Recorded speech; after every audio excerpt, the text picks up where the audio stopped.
Welcome to News 5 Everywhere.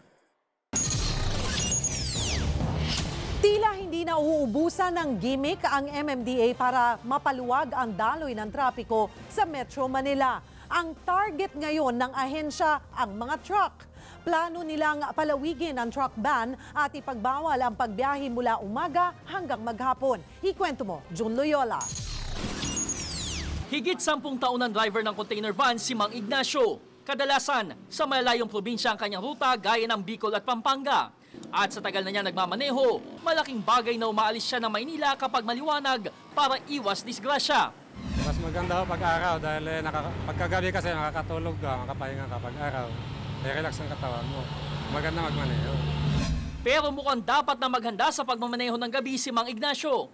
Pinag-aaralan kasi ng MMDA na magkaroon ng total daytime truck ban kung saan sa gabi nilang papayagang bumiyahe ang mga truck sa Kalakhang, Maynila.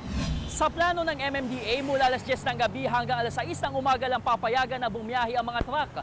Layunin daw nito na mabawasan ang traffic sa Metro Manila lalo na sa umaga at hapon kung saan buhos ang mga motorista.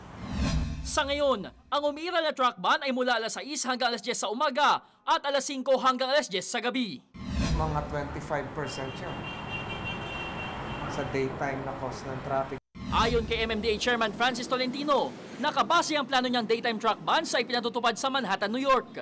Lusot dito ang mga kargado ng perishable goods o mga pagkaing madaling mabulok. Pero ngayon pa lang, umaalma na ang Integrated Truckers Association of the Philippines. Bukod sa apektado daw ang kita ng mga driver, negatibo din daw ang epekto nito sa ekonomiya. Pagka na-delay yung deliveries, ano mangyayari? Chain reaction yan. Ultimately, ang aangal dyan is may-ari ng kargamento because the truckers will charge them more. Buwelta pa nila kay Tolentino, huwag isisi sa mga truck ang problema sa traffic.